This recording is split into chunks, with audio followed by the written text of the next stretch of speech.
You're welcome to our Sunday specials. 4 months after the murder of 2 reverend fathers and several others at Mbalom in Gwe East local government area of Benue State, victims and eyewitnesses have recounted their ordeal in the carnage that swept through the sleepy agrarian community.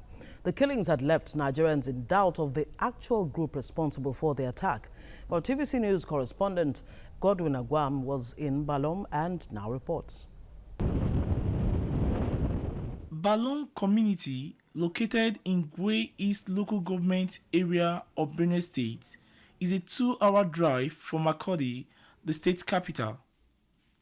Balong assumed national prominence after the killing of 2 Catholic priests, Reverend Father Joseph Gore, Reverend Father Felix Tiolaha, and other parishioners on April the 24th, 2018 by suspected killer herdsmen.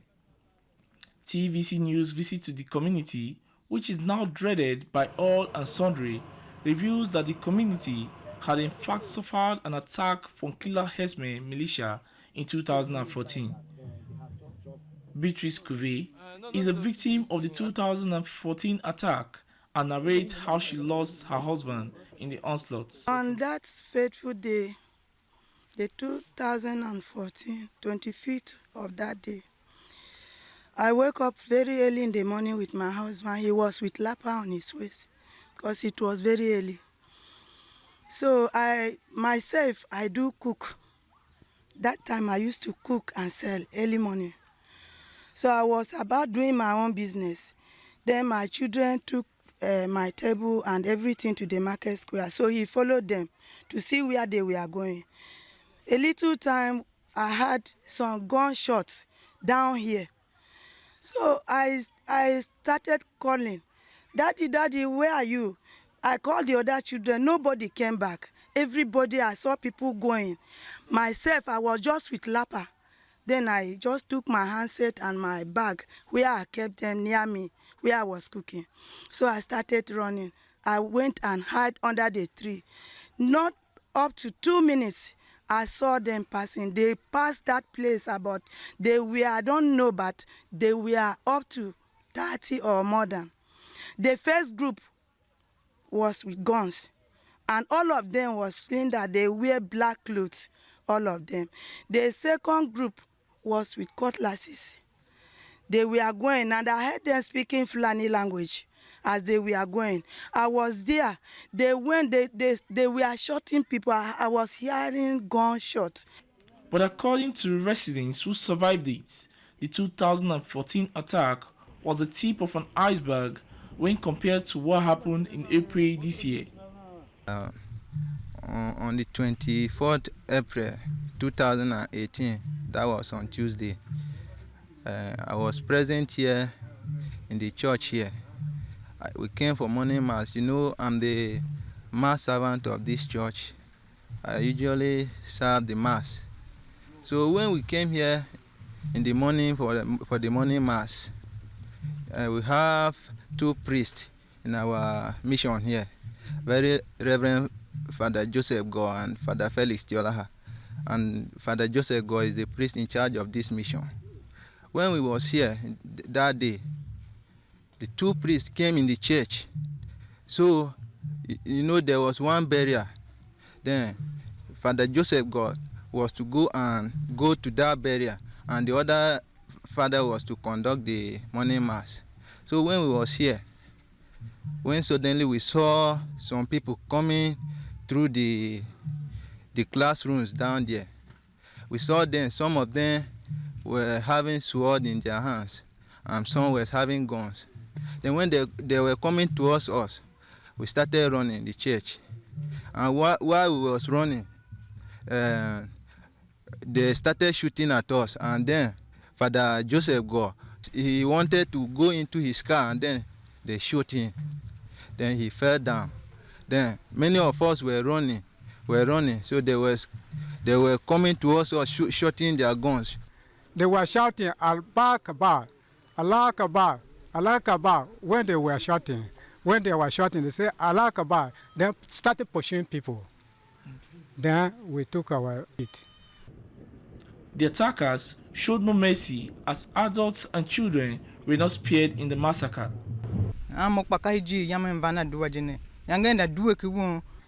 I am married to an indigene of Balom.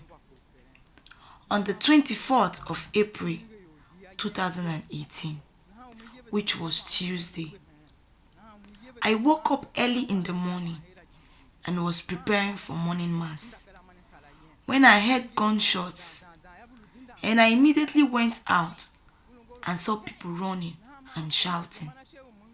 So I started running. I saw a small girl crying. I held her by the hand and started running with her. Just after my house, I met with the men, and one of them asked me to give him my handset in Hausa language.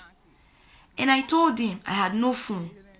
He then asked for money, which I also told him I didn't have. Just when he heard I didn't also have money, he removed his sword from the valve, and I couldn't hold the sight of being butchered, so I closed my eye. He hit the back of the sword at my back, and when I opened my eyes, he was already pursuing another set of people who were running. So I held the little girl.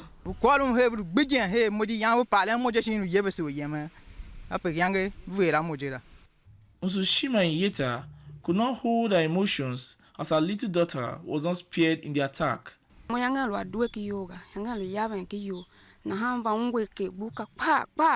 I was sleeping in my house. Then I heard sounds of gunshots, and people were running. I called my children to come out. I wanted to run, but I still went inside the house to pick up my money, about 22,000, which was inside a trouser. I also held my small daughter while we ran. We unfortunately ran into some herdsmen, and immediately we saw them. We knelt down, begging them not to harm us.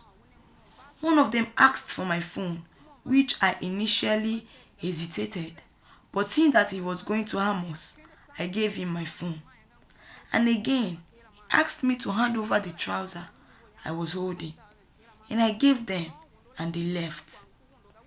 We started going forward. Then we saw another batch of the herdsmen with swords, and they started beating us that we should give them money. I told them their brothers have already collected all we have, and in anger, one of them removed his sword, held my little daughter I was holding, threw her up, and while she was coming down, the man set the sword slightly over her head, and she was caught.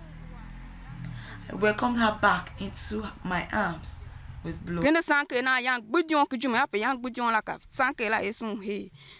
For families of the deceased parishioners of St. Ignatius Catholic Church, Balom, they will continue to mourn the death of their beloved ones.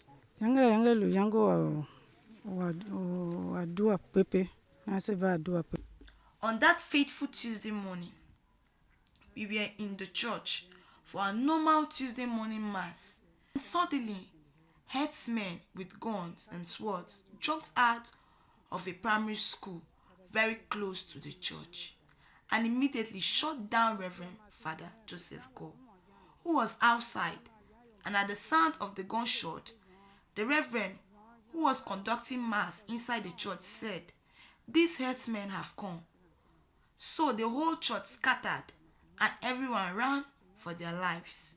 A lot of people were shot right at the church premises, including my husband.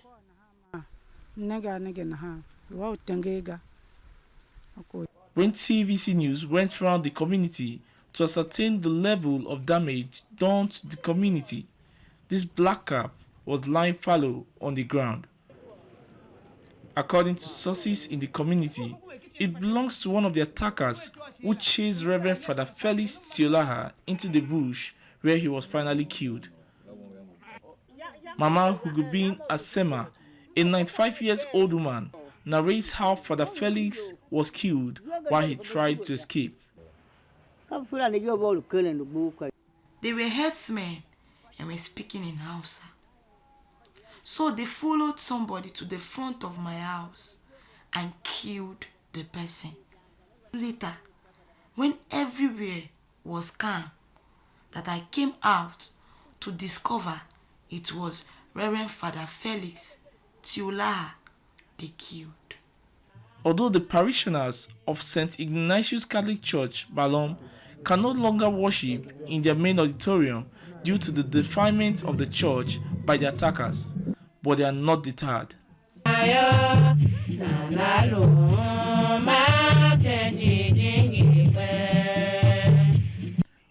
On the day of our visit, children of the church had their cultural dance.